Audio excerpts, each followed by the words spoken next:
يصلون على النبي يا أيها الذين آمنوا صلوا عليه وسلموا تسليما بلغ العلا بكماله كشف الدجى بجماله حسنت جميع خصاله صلوا عليه وآله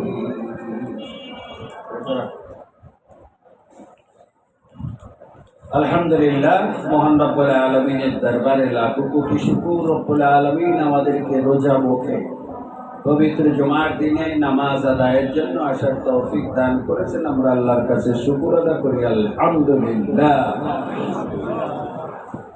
আমরা পবিত্র মাহে রমজানের মাঝখানে মাগফিরাতের 10 দিনের মধ্যে অবস্থান করছি। আগামী 26 সালের মাহে রমজান পর্যন্ত আল্লাহ আমাদের হায়াতকে দারাজ করবেন কিনা আমরা কেউই জানি না। যে রব্বুল আলামিন আমাদেরকে 2025 সালের এই মাহে রমজানের মাগফিরাতের মাঝখানের 10 দিনে হায়াতকে তিনি দারাজ করে পর্যন্ত আনলেন, সেই মহান রব্বুল আলামিনের দরবারে আমরা আরেকবার শুকর আদা করি আলহামদুলিল্লাহ। বিশ্বনবীর কথা আজ মনে পড়ে, যিনি এই রমজানের মাঝখানের 10 দিনে ইসলামের ইতিহাসের প্রথম যুদ্ধের ময়দানে তিনি প্রধান ভূমিকা রেখেছিলেন 17 রমজান। অতএব আজকের জুমার নামাজের মূল বক্তব্য সারা বিশ্বের সকল মসজিদে হওয়া উচিত সেই বদর প্রান্তর। আপনারা জেনে আশ্চর্য হবেন, আমার অনেক বন্ধু বান্ধব বড় বড় মসজিদে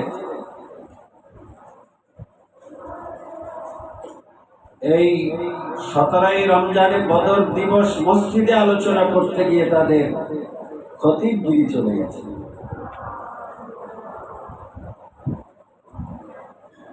এবং আমারও আজকে সমাজের মধ্যে ইসলাম সম্পর্কে অগাধ জ্ঞানের অধিকারী না হয়েও চিত্তবৃত্ত এবং পেশি শক্তি, রাজনৈতিক অনৈতিক শক্তিকে খাটিয়ে মসজিদ মাদ্রাসার যারা দায়িত্ব নিয়ে এইভাবে ইসলাম এবং আলেম ওলামাদের প্রতি যারা এইভাবে অবিচার এবং নির্যাতন চালায়, আল্লাহ তাদের সাথে নমরুদ, কারুন, হামান, আবু জাহেল, আবুল আহাব, উতবা সাহেবের মতোই ব্যবহার করবে। 17 রমজান বদর দিবস বিশ্বনবীকে ওরা ইসলামের কথা বলতে বারবার মুখ চেপে ধরছিল। যিনার শরীরে মশা মাছি বসা হারাম, তিনাকে ওরা বাইতুল্লাহর ঘরের সামনে 5 বার নয় 10 বার নয় বহুবার তারা নির্যাতন করেছে, পাথর মেরেছে।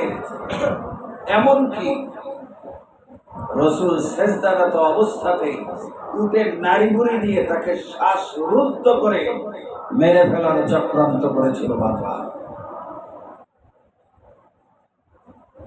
সর্বোপরি আমার রাসূলকে ওরা নোটিশ দিল যে তোমাকে মক্কা ছেড়ে চলে যেতে হবে। যাকে তৈরি না করলে মহান রব্বুল আলামিন সারা বিশ্বের একটি বালিকণা তৈরি করতেন না। সেই রাসূলকে ওরা নোটিশ দেয় তোমাকে মক্কা ছেড়ে চলে যেতে হবে। রাসূল তো ছিলেন রাহমাতুল লিল আলামিন, সমগ্র বিশ্বের জন্য তিনি ছিলেন ভালোবাসার প্রতীক। বিশ্বনবী ওদের কাছে বার্তা পাঠালেন যে তোমরা তোমাদের এই মূর্তির নীতি নিয়ে থাকো, আমি আমার এক আল্লাহ এবং ওয়াহদানিয়াতের নীতি নিয়ে চলছি। আমাদের সাথে বারবার মারামারি খুনোখুনিতে পতিত হলো। ওরা এটাতেও রাজি না। আজকে আমাদের মনে করতে হচ্ছে আবু জাহেল, আবু লাহাব, উতবা, সাইবা যেই ব্যবহার করেছিল,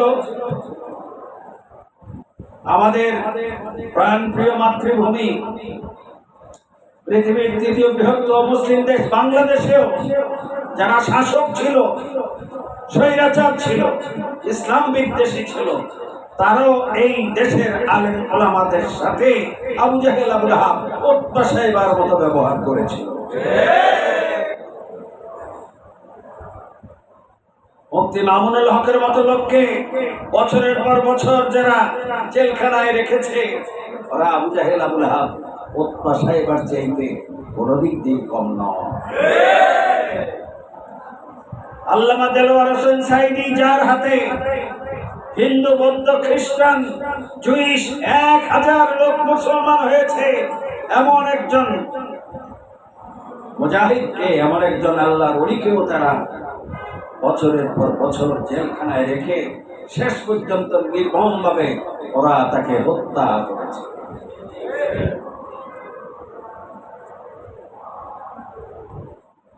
বাইতুল্লাহর ঘরের সামনে আমার রসুলের চাচা আবু তালিবকে দিয়ে বিশ্ব নবীকে ডাকা হলো, মোহাম্মদকে ডেকে নিয়ে আসো। হযরত আবু বকর, ওমর, ওসমান, আলীকে নিয়ে বিশ্ব নবী বাইতুল্লাহর ঘরের সামনে হাজির হলেন। ওরা বক্তব্য রাখলো, মুহাম্মদ, তোমার দলের লোকদেরকে স্পষ্টভাবে শুনিয়ে দাও, বিগত 5 বছরে তোমরা শত শত আমাদের দলের লোকদেরকে 360টি দেবদেবীর চিন্তা চেতনা থেকে সরিয়ে এক আল্লাহর দিকে তোমরা ঐক্যবদ্ধ করেছ। স্পষ্টভাবে তোমরা শুনে নাও, যদি আমাদের সাথে মক্কায় বসবাস করতে হয়, আমাদের সাথে আপোষ করে চলতে হবে, এগ্রিমেন্ট করে চলতে হবে। ওরা এগ্রিমেন্টের ঘোষণা দিল।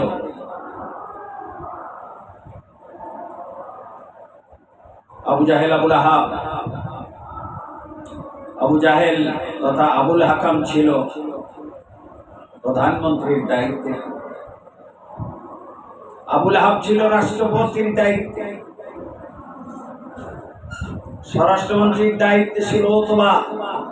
ওতবাকে বলল, তুমি ঘোষণা দিয়ে দাও,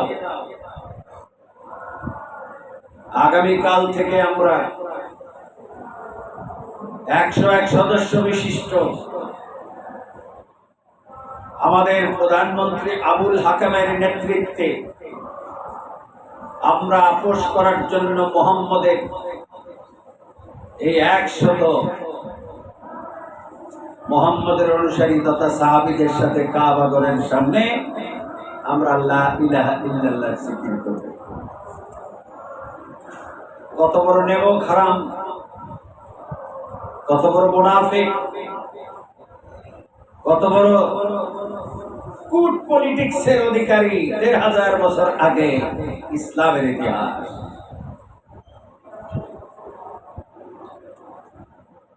ওতবা ঘোষণা করে দিল, মুহাম্মদ, তুমি স্পষ্টভাবে শুনে নাও, যদি মক্কায় বসবাস করতে হয়, আমরা আগামীকাল সকাল থেকে 48 ঘন্টা পর্যন্ত কাবা ঘরের সামনে তোমাদের সাথে আপোষ করার জন্য লা ইলাহা ইল্লাল্লাহ জিকির করব।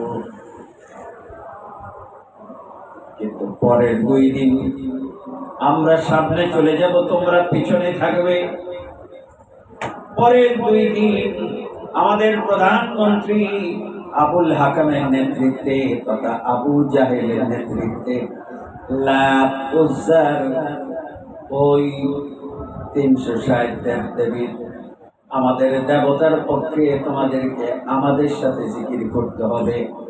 লাত উজ্জা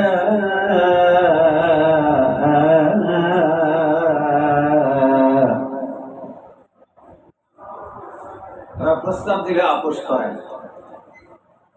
প্রথম 2 দিন লা ইলাহা ইল্লাল্লাহর জিকির হবে, পরের 2 দিন লাত উজ্জার জিকির হবে। এই অবস্থায় এই মিটিং এর অবস্থা সম্পর্কে মহান রব্বুল আলামিন দেখে কি দেখে না? মহান রব্বুল আলামিন জিবরাইলকে পাঠিয়ে বললেন, যাও জিবরাইল আমার রাসূলকে গিয়ে আশ্বস্ত করো। ওরা 2 দিন করে যে রোটেশনের কথা বলছে, ওরা লা ইলাহা ইল্লাল্লাহ জিকির করতে পারে, কিন্তু আমার রাসূল আমার বন্ধু বিশ্বনবী 1 সেকেন্ডের জন্য লাত উজ্জা তথা 360 দেবদেবীর জিকির করতে পারবে না। একবারের জন্য বলে একখানা কমপ্লিট সেই সময় সূরা নাজিল হলো, যেই সূরার নাম সূরা কাফির। সুবহানাল্লাহ। মহান রব্বুল আলামিন বলে দিলেন, কুল ইয়া আইয়ুহাল কাফিরুন লা আ'বুদু মা তা'বুদুন। লাস্টে আল্লাহ কি বললেন? লাকুম দীনুকুম ওয়ালিয়া দীন। তোমরা তোমাদের জনসমর্থনের অহংকার করছো, আর আমার রাসূলের সঙ্গী সাথী মাত্র 100, এই জন্য তাদেরকে তোমরা ধমকাচ্ছ, শাসাচ্ছ। ঠিক আছে, তোমরা তোমাদের মতবাদ নিয়ে থাকো, আমার রাসূলকে এক আল্লাহর পক্ষে থাকার জন্য তোমরা তাদেরকে ডিস্টার্ব করো। যখন বিশ্বনবী বললেন যে 1 সেকেন্ডের জন্য তোমাদের লাত উজ্জা, লাত উজ্জা এটা কিন্তু আরবি শব্দ, সেই শব্দটি কিন্তু এখন আমাদের বাংলাদেশে তথা এশিয়া মহাদেশে খুব প্রচলিত আছে। এটা বাংলাটা কি? হরে কৃষ্ণ হরে রাম হরে রাম লাত উজ্জা। ওটা আরবি, এটা বাংলা। বাংলাটা আমাদের দেশে চালু আছে না? এই ওয়াজ করেছিলাম আমি এই বছরও 2-3 জায়গাতে। হিন্দুরা আমাকে খুব মিষ্টি খাওয়াইলো, 10 কেজি মিষ্টি নিয়ে আসলো। হুজুরে হাদিয়া। কেন? হুজুর আমরা গত 40 বছরে এত সুন্দর কীর্তন শুনি নাই, সুর দিয়া। আমাদের সাধুরা কীর্তন গায়, সেখানে কোনো সুর নাই। আপনি খুব সুন্দর করে কীর্তন গেয়েছেন, আপনি সব সময় আমাদের মাহফিলে বক্তা থাকবেন, আমরা লক্ষ লক্ষ টাকা চাঁদা দেব। আমিও তাদের উদ্দেশ্যে এটা বলেছি, বিশ্বনবী যদি ইহুদিদের সাথে, খ্রিস্টানদের সাথে, মূর্তি পূজকদের সাথে যদি তিনি হুদায়বিয়ার সন্ধি করতে পারেন, এই পৃথিবীর 3য় বৃহত্তম মুসলিম দেশে আমরা আলেম ওলামারা আমাদের দেশে যে সকল অমুসলিম আছে তাদেরকে পাশাপাশি নিয়ে আমরা সুখ স্বাচ্ছন্দ্যে একটি বাংলাদেশ গড়ে আমরা সামনের দিকে আগাতে চাই। সাথে সাথে তাদেরকে দাওয়াত দিব ওয়াহাদানিয়াত। বিশ্বনবীকে যখন ওরা রাজি করাতে পারলো না, ওরা কি করলো? ওদের হাতে ক্ষমতা। যেমনি ভাবে আল্লামা সাঈদী সাহেবকে 5ই আগস্টের আগের সরকার বন্দি করে জেলখানায় নিল, 15 থেকে 17টি মামলা দিল। 900 টাকার একটা নোকিয়া মোবাইল চুরি করেছে আল্লামা সাইদি সাহেব, এইরকম একটা কেস দিয়েছে সাবেক প্রধানমন্ত্রী। নাউজুবিল্লাহ বলবেন? কোন পাগল বিশ্বাস করবে?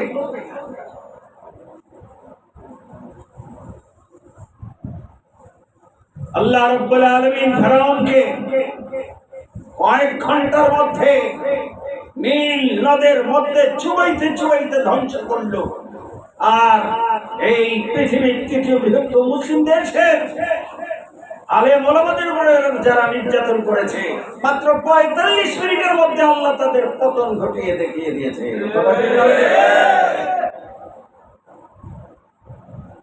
সেই মাস এই রমজানের ১৭ই রমজান হয়েছিল বদর দিবস। সকল সাহাবারা রোজা। এমন অবস্থাতে ১৬ই রমজান রাসূল ঘোষণা দিলেন মক্কা আক্রমণ করার জন্যে। ওই আবুল হাকামের নেতৃত্বে শত শত কাফেরেরা মক্কা আক্রমণ করার জন্য এগিয়ে আসতেছে। কে কোথায় আছো? যুদ্ধের জন্য প্রস্তুত হও। ইসলামের ইতিহাসে প্রায় ১৫০ যুদ্ধের মধ্যে প্রথম যুদ্ধের নাম জঙ্গে বদর। কি নাম? আমার আপনার নবী বিশ্বনবী ১৫ই রমজান সাহাবাদেরকে নিয়ে রওনা দিলেন বদর প্রান্তরে।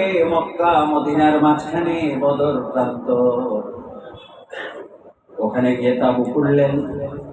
রাত্রিবেলা তিনি আল্লাহর দরবারে সিজদায় পড়ে গেলেন। ঘন্টার পর ঘন্টা যখন কাঁদতে শুরু করলেন,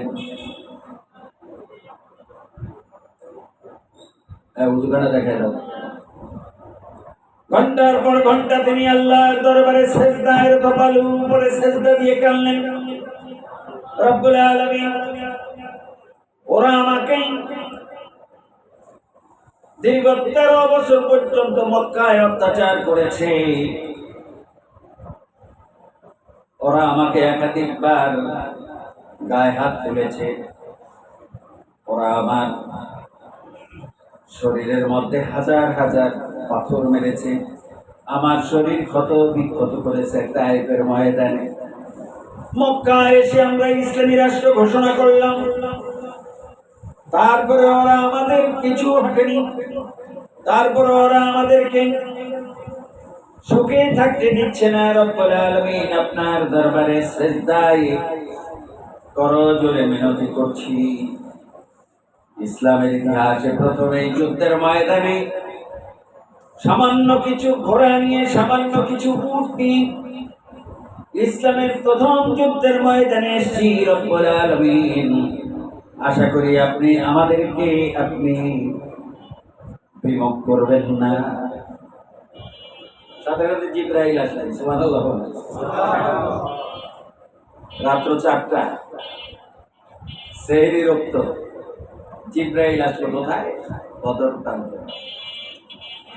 আল্লাহ আমাকে তৌফিক দিয়েছে, আমি ৫-৬ বার সেই যেই জায়গাতে যুদ্ধ হয়েছে সেই জায়গাতে আমার হাজিদেরকে নিয়ে আপনার পরিদর্শন করার জন্য গিয়েছিল।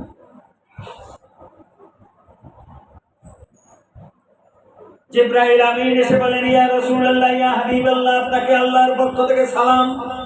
এই ১৭ই রমজান, যেটা আজকে শুক্রবার, আগামী শুক্রবারের মাঝখানে পড়বে। খুতবা কাকে বলে?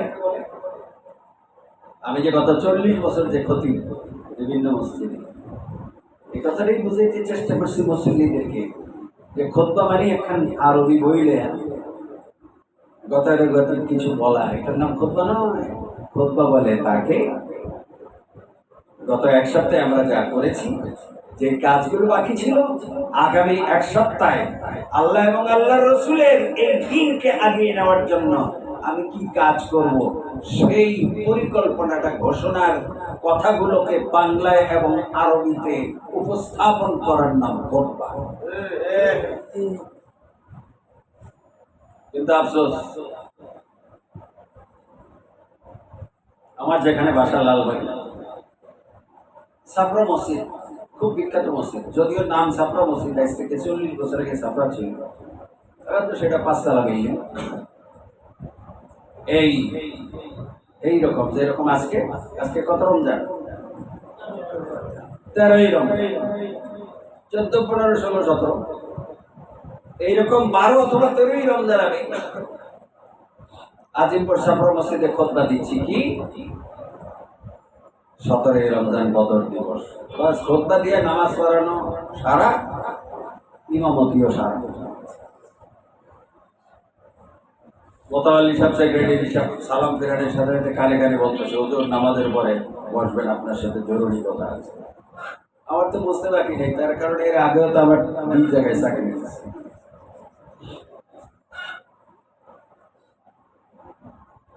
সংসদ থেকে 2বার চাকরি গেছে। গরম আয়াত তেলাওয়াত করছি, স্পিকারের গায়ে জ্বালা শুরু হয়ে গেছে। এমপ্রেকে কমপ্লেন করছে, এই মৌলবী গরম মৌলবী। এই কোরআন শরীফের আয়াত পয়সা পয়সা করে কি করে পড়ে?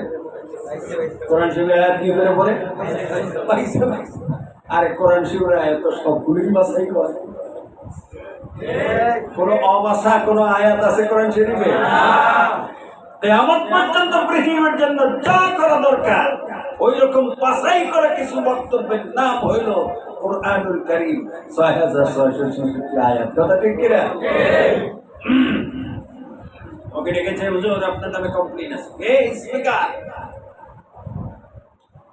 কি কমপ্লেইন? আপনি কোরআন শরীফের আয়াত থেকে পয়সা পয়সা পড়েন, সংসদের মধ্যে তেলাওয়াত তরজমা করার পরে ঝড় উঠে যায় আপনার তেলাওয়াত তরজমা। আগলে হ্যাঁ, কোরআন শরীফ তো অনেক সময় ঝড় উঠে দেয় পৃথিবীর। তো বলেন আসলে হ্যাঁ, আল্লাহ রসুল যখন নাকি এরকম কাবাগরের সামনে বলছেন যে ওয়ালা আনা আবিদুম মা আবাদতুম, তোমরা তোমাদের সেই 360 দেবদেবী নিয়ে থাকো আর আমরা আমাদের এক আল্লাহকে নিয়ে থাকবো, তখন ঝড় উঠে গেছে। বিশ্ব নবীকে ওরা 3 বছর জেল দিয়েছিল। আমাকেও কি সেই জন্য ডাকছেন? না, আপনি যেগুলি আয়াত করলে এমপিরা আপনার বিরুদ্ধে যে লিখিত বক্তব্য দিল, এই আয়াতগুলো একটু বাদ দিয়ে তেলাওয়াত করা যায় না? আমি বলে যাই, আপনি লেখা দেন এই আয়াত সংসদে পড়া যাবে না। না, সর্বনাশ। তাহলে আপনি আবার সাংবাদিকদেরকে বলে দিবেন, তখন একটা বিপদ লাগবে। তাহলে আবু জাহেল, আবুল আহাব, ওতবা সাহেবার মামাতো ভাই, খালাতো ভাই বাংলাদেশে 2-4টা আছে না নাই? কোরআন মিলে যাবে কিয়ামত পর্যন্ত।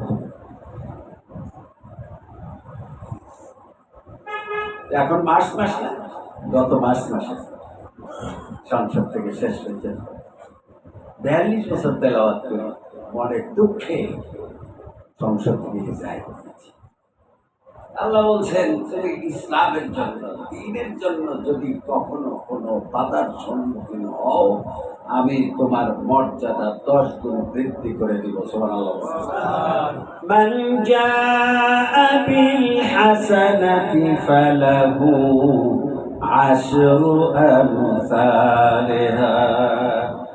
কি হাদিস শরীফ না কোরআনের আয়াত?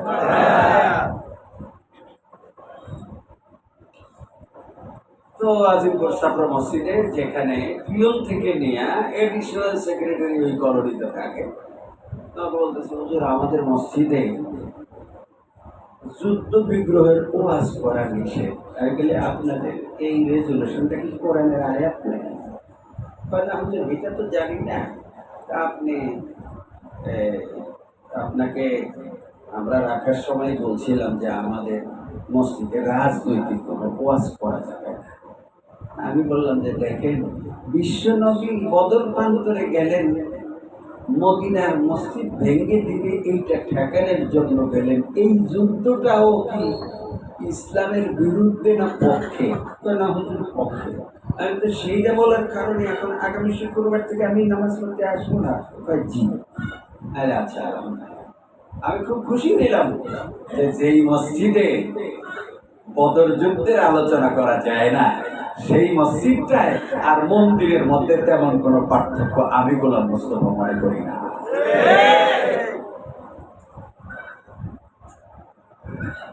বন্ধুরা আমার, এই হলো 17ই রমজান।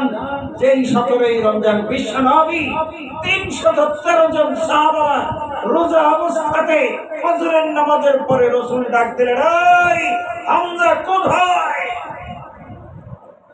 17 রমজান। আমরা অনেকেই অনেক বড় বড় প্রোগ্রাম করি, সেগুলি কখন করি? ভাই না, রোজা রমজানের দিনে এই কষ্টের কাজ করা যাবে না। আর ইসলামের ইতিহাসে প্রথম যুদ্ধের রব্বুল আলামিন পরীক্ষা নিলেন বিশ্বনবী মুহাম্মদ রাসূলুল্লাহ সাল্লাল্লাহু আলাইহি ওয়াসাল্লামের নেতৃত্বে 17ই রমজান। আফসোস, বাংলাদেশের এই 5 লক্ষ মসজিদে আজকে বদর প্রান্ত নিয়ে আলোচনা হওয়া দরকার ছিল, কিন্তু আমিও যখন আজ থেকে 20 বছর আগে ছোট মৌলবী ছিলাম, তখনও দালালি করতে হয়েছে আমাকে। হুজুর এটা করা যাবে না, ওইটা করা যাবে না। মালিবাগ মসজিদ রমজানে, প্রথম রমজানে মানে প্রথম শুক্রবার রমজান মাসে যে আলোচনা করছি, মালিবাগ এলাকাতে 21টা হোটেল, আল্লাহর রাস্তে হোটেলগুলি রমজানের দিনে লাল শালু কাপড় লাগাইয়া চালাইবেন না, বিকেল বেলায় চাকরি দেন। আমি ছোট বলি, এতটা অভিজ্ঞতা নাই।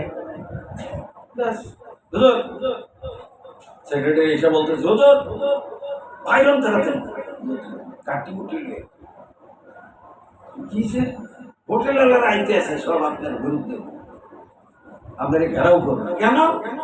আপনি শুক্রবার দিন মসজিদে বলছেন শুক্রবার দিন লাল শালু কাপড় লাগাইয়া হোটেল চালানো যাবে না, এই জন্য আপনাকে তারা খেতেই খেতে লাগে।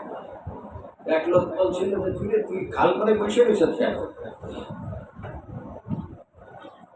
রয়েছি একটু রোদ কমুক, তারপরে বেটা তোর একটা লাঠি দিয়ে বেটা খালের ওই পারে নিয়ে বেরবো বইছে গায়ে পতি দিয়ে কাম বাইরে পড়তে আছে। ভাই তাড়াতাড়ি লাঠিটা মারেন, আমি তো ওই বাড়ি যাব।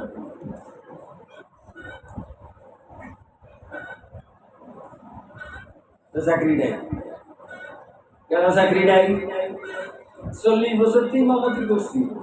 এই সমাজের মতো আবু জাহেল, আবুল হাব, ওফা সাহেবা প্রত্যেক মহল্লাতেই 2-4টা আছে, কথা ঠিক কিনা?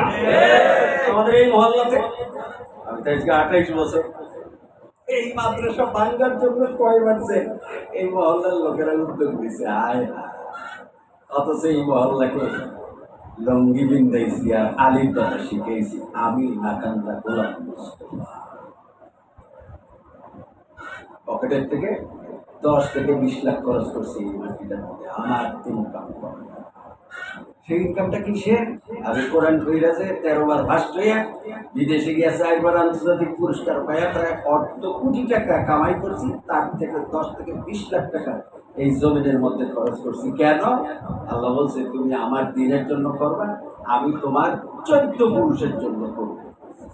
তার ফলশ্রুতি আপনারা যারা পড়তে আসছেন, আমার মেজো ছেলে আমার সে 3 গুণ বড় কারিগর হয়ে গেছে। আমি গত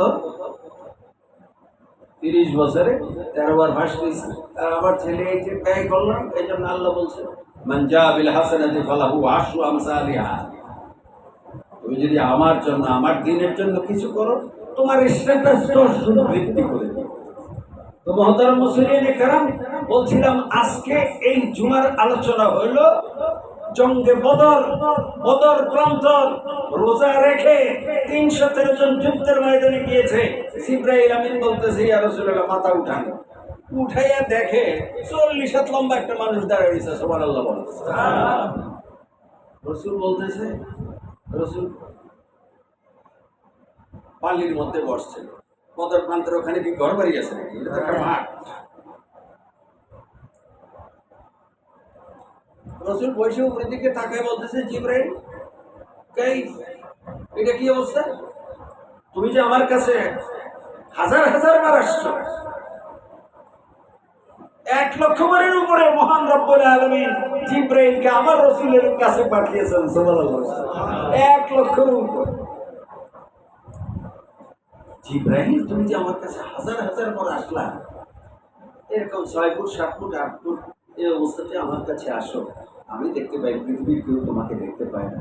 আজকে তুমি এত বড় ড্রেস, আর হাতের মধ্যে এরকম একটা বল্লম, আর এই হাতের মধ্যে এরকম একটা ঢাল, ব্যাপারটা কি? ইয়া রাসূলুল্লাহ, আপনি সেজদা দিচ্ছেন কি কারণে? যুদ্ধের কারণে।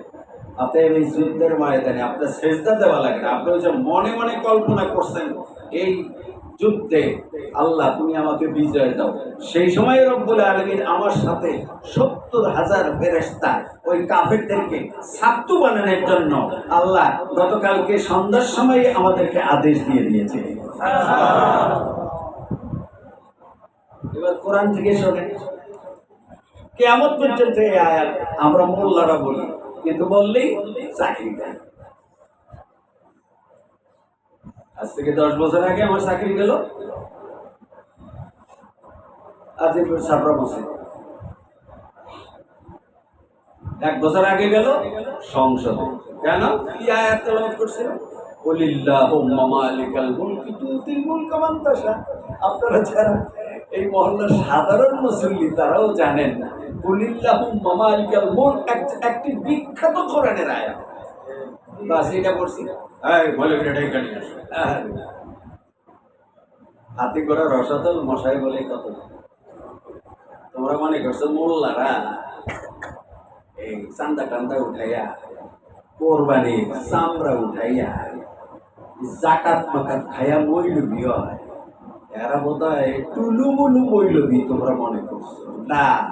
কোরআনের আয়াতের মধ্যে রব্বুল আলামিন এই মোল্লাগুলোকে একটা স্পেশাল এগ্রিমেন্ট কইরা ঘোষণা করে দিচ্ছে ১,৫০০ বছর আগে, যে যারা কোরআন হাদিস শিখবে সে ফকিরের বাচ্চা হোক আর রিকশাওয়ালার বাচ্চা হোক, আমি রব্বুল আলামিন তারা যেই মহল্লাতে থাকে আমার একটা স্পেশাল ফৌজ ওই ব্যক্তিদের সাথে সব সময় কিয়ামত পর্যন্ত থাকবে।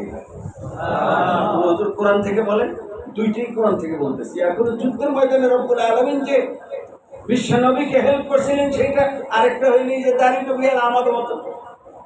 আমিও তো তেজগাঁও রহমতে আলম ইসলাম মিশন মাদ্রাসায় 67, 68, 69, 70-তে ওইটাও তো এতিমখানা, ওখানে আমি হেফজ শুনাইছি, ওটা এতিমখানা।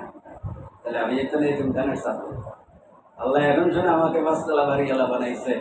আমি 13 বার বাংলাদেশে ফার্স্ট হয়ে বিদেশে গিয়ে 4 বার আন্তর্জাতিক পুরস্কার পেয়ে 42 বছর পার্লামেন্টে তেলাওয়াত করলাম। স্পিকারের টেবিলে থাপ্পড় দিলাম, স্পিকার কথা কন্ট্রোল করেন। কোরআন শরীফের আয়াত বাইসা বাইসা পড়ি না, কোরআন শরীফের আয়াত সবগুলি বাছাই করা। ওখান থেকে কিছু আয়াত যেগুলি আমি পড়লে আপনার দলের লোকদের গাও জ্বলে, সেই ব্যাপারে আপনি আমাকে ডাকছেন আর বলতেছেন ওই আয়াতগুলি একটু বাদ দিয়া পড়া যায় কিনা। না, যে আয়াত বললে আপনার এমপিরা সত্যিকারের মুসলমান হবে, ওই আয়াত আমি পয়সা পয়সা পড়তে পারি, গতিকেই আমি এশিয়ার মধ্যে শ্রেষ্ঠ কারি, আমি ওগুলি করব। তাইলে হুজুর আমাদের একটু মাফ করা লাগে, এখনই যাইনি।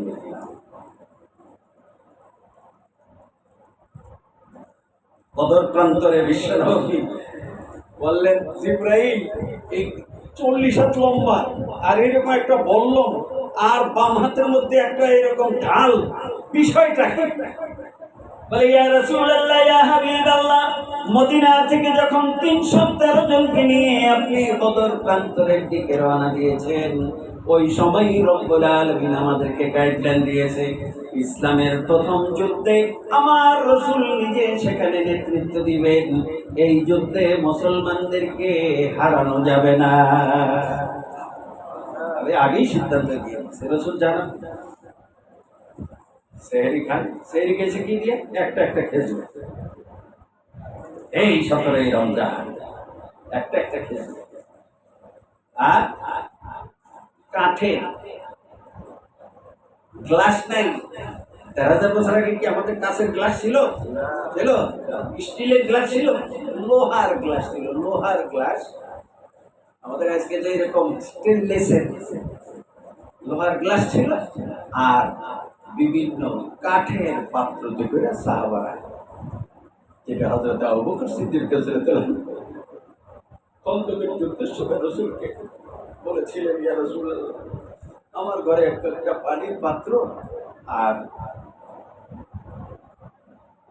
একটা জুব্বা, আর আপনার শাশুড়ির একটা কাপড়, এছাড়া কিছুই নেই। সবটাই আমি এই খন্দকের যুদ্ধে দান করে দিই।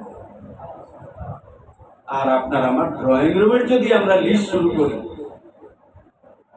ড্রয়িং রুমের মধ্যে যদি লিস্ট শুরু করি, আমরা যখন মিলাদ পড়াইতে যাই আপনাদের বাসায়, যোগ্য কষ্ট, যোগ্য তামরা গরু, যোগ্য মূর্তি, তারপরে এই খাড়াস, তারপরে শুকর, এগুলির ছবি আমরা দেখতে পাই। তখন আপনারা কি করেন যে ভাই এখানে ছবি, ঠিক আছে আমরা চাদর দিয়ে একটু ঢাকা দেই।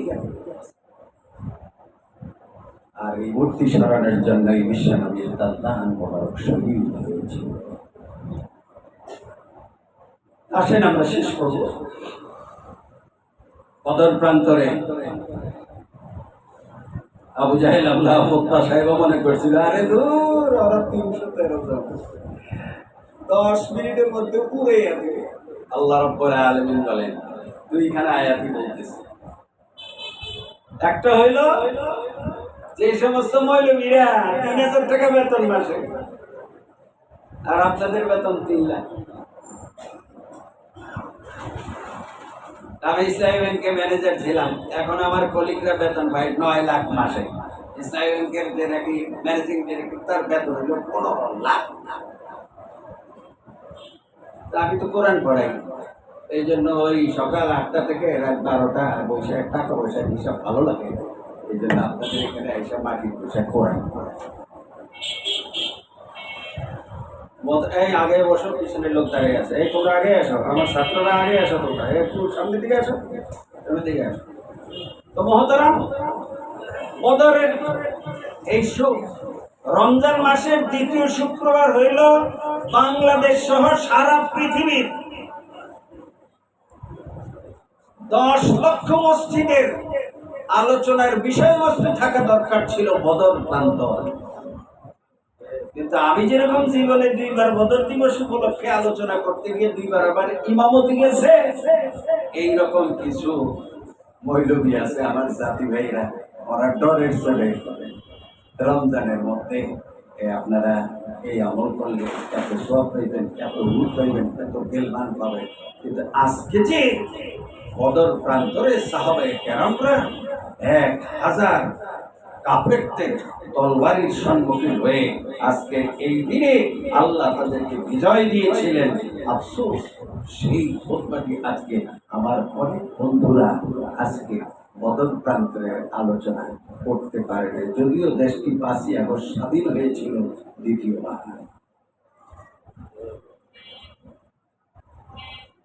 বিশ্বনবী একটি খেজুর, এক গ্লাস পানি অথবা এক বাটি পানি খেয়ে ফজরের নামাজ জামাতের সাথে তিনি পড়িয়ে ডাক দিলেন, ও আমির হামজা, তুমি সামনে গিয়ে দাঁড়িয়ে যাও। 17ই রমজান বদর দিবস।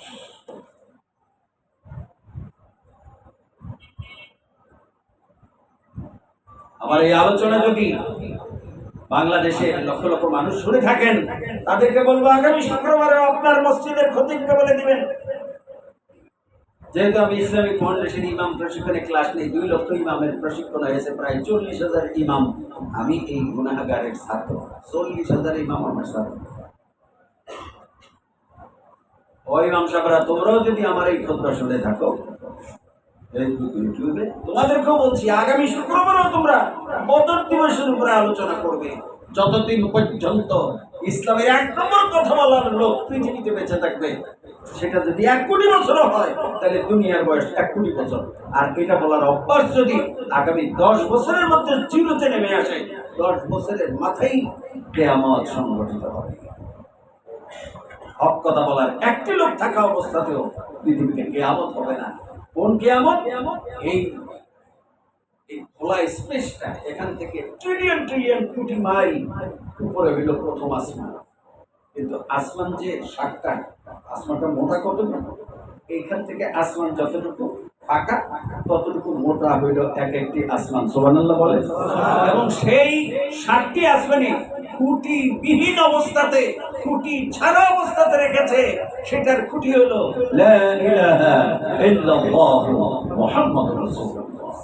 কালেমা পড়ার লোক যতদিন পৃথিবীতে থাকবে, এই খুঁটি ছাড়া আসমানটা ততদিন দাঁড়িয়ে থাকবে। আর আমার মতো 2 নম্বর বলবে, হুজুর আমি তো 2 নম্বর, আমি 2 নম্বর না হলে কি আর সংসদে 42 বছর তেলাওয়াত করতে পারি? ওদের অনেক অন্যায় তো আমি মেনে নিয়েছি, কিন্তু অপেক্ষায় ছিলাম ওরা আস্তে আস্তে জাতে উঠুক, কিন্তু পারি না। ওরা আমাকে ওটাইকে বলছে যে কুলিল্লাহু মামালিকাল মুলক, আপনি পড়ছেন হুজুর এটা কইলেন না? আমি বলছি নো, এটা চলবে। তাহলে বাদ। ঠিক আছে বাদ। এর ঠিক 7 মাসের মাথায় আপনারাও বাদ। কথা ঠিক কিনা?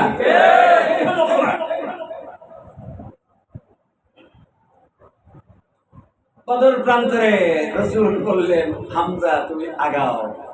রাসূল সামনে গেলেন, ডান পাশে আমির হামজা বলে, ডাক দে হযরতে আমার রাসূলের চাচা হামজা রাদিয়াল্লাহু ডাক দে, ওই তোরা কারা রে?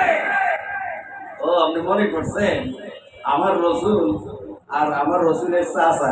সুবহানাল্লাহ সুবহানাল্লাহ সুবহানাল্লাহ সুবহানাল্লাহ, এটা আপনারা বলেন। মোল্লাকে কাম তো তাসবিহ তাহলিল করে, মোল্লারা এত গরম করতে।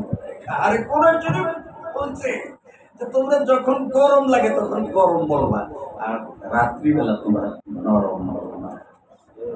আপনারা উল্টাটা বোঝেন। আপনারা আমাদেরকে খালি রাত্রের মধ্যে ঠেইলা দেন, আর রাসূল যে বদর প্রান্তরে গিয়ে বলছে, এই হামজা ডাক দে ওদেরকে, বল ওরা কারা আসছে মদিনার মসজিদ ধ্বংস করার জন্য। হযরত হামজা বল্লমটা ওসা করে বলতেছে, এই তোরা কারা রে? ও এগুলি বললে আপনারা যেটা করেন হাফেজ না মুফাসসির করেন না, আপনাদের অনেকের গাও যাবে, কিচ্ছু লাভ নেই।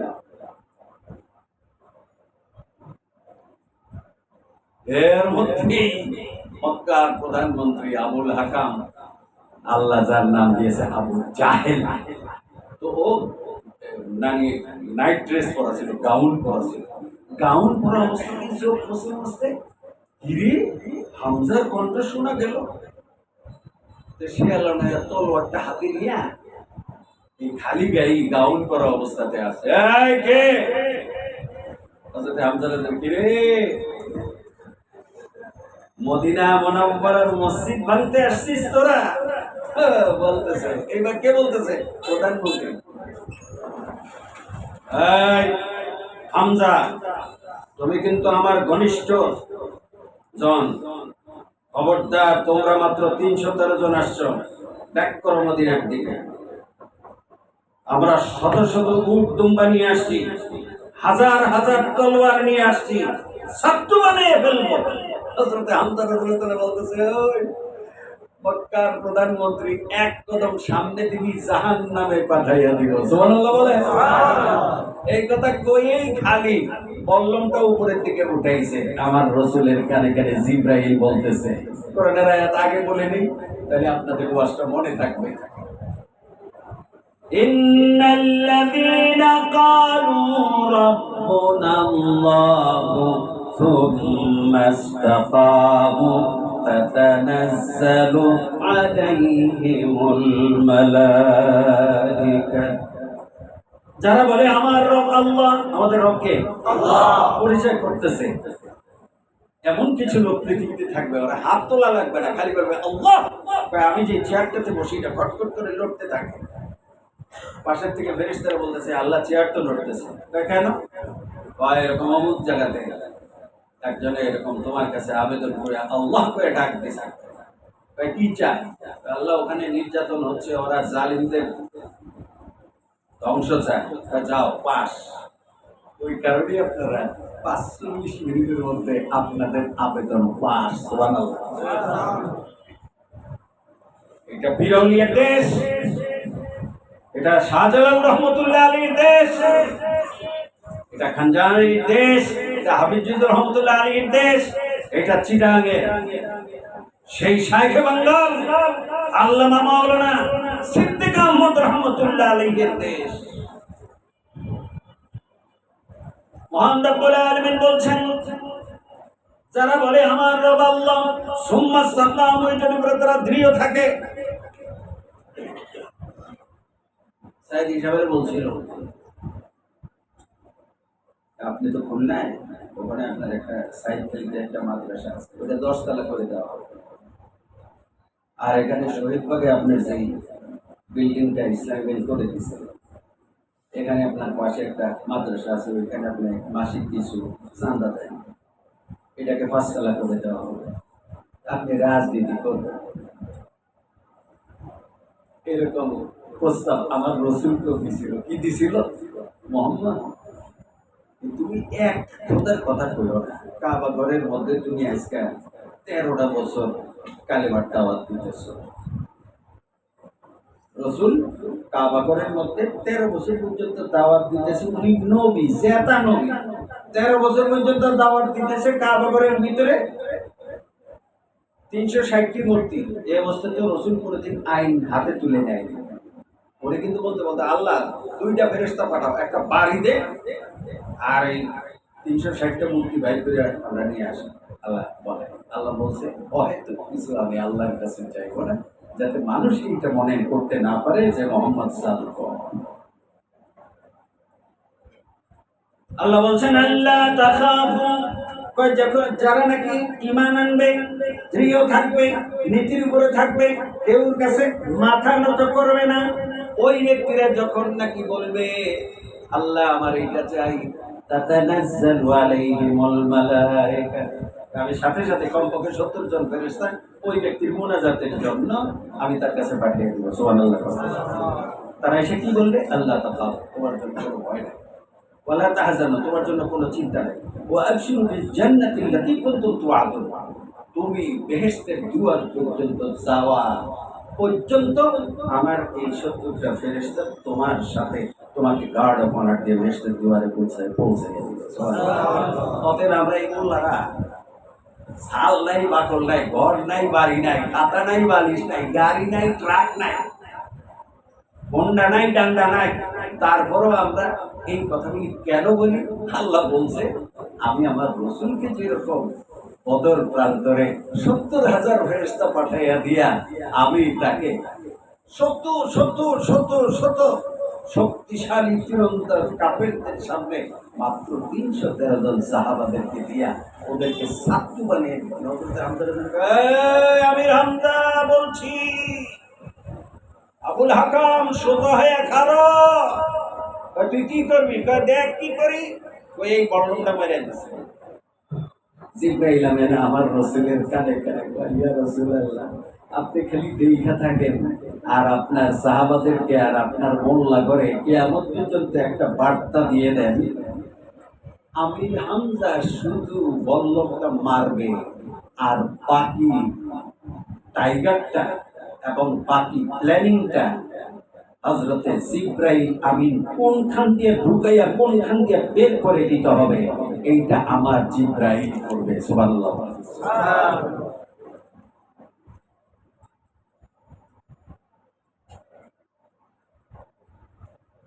আমাকে মাহবুব বলছে মাইকের জন্য 10,000 টাকা দরকার। আবার কি ভাঙ্গে 4,000 টাকা আছে, 6,000 টাকা লাগবে।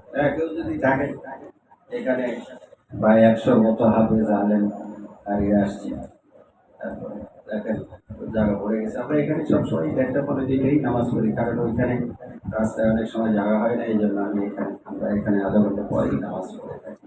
একটা জিনিস আপনাদেরকে ক্লিয়ার করি, জুমার নামাজ রক্ত এবং জোহরের নামাজ রক্ত, আসরের আজান দেওয়ার 45 মিনিট আগ পর্যন্ত জায়েজ। আমরা আউ্বালতে কেন করি? রোজ সাথী থাকে, সেই থাকে। বদর দিবস এই জন্য আমি যেদিন খুতবা দিই সেদিন একটু আলোচনা লম্বা হয়। আমরা তো আসলে ছাত্রদের জন্য এই আয়োজন, তারপর আপনারা যারা আসেন তাদেরকে স্বাগত জানাই। আপনাদের মধ্যে কেউ যদি থাকেন মেহেরবানি করে আমাদের একটা ভালো মাইক দরকার, যাতে আমরা বাইরেও একটা সাউন্ড বক্স দিতে পারি। দিন আস্তে আস্তে নামাজি বাড়তেছে, আগামী শুক্রবারে আমরা বাইরেও তিরপাল দিয়ে নামাজের আয়োজন করব। তো যারা এরকম আব্বা আম্মা কবরে শুয়ে গেছে, আপনারা যদি মনে করেন তাদের কবরে কিছু কিছু ইফতারি, কিছু মানে আয়োজন পাঠানো দরকার। সেটা একমাত্র হলো যে দান খয়রাত করা, এবং সেটা সবচেয়ে উত্তম হলো আপনার রমজান মাস। অতএব কারো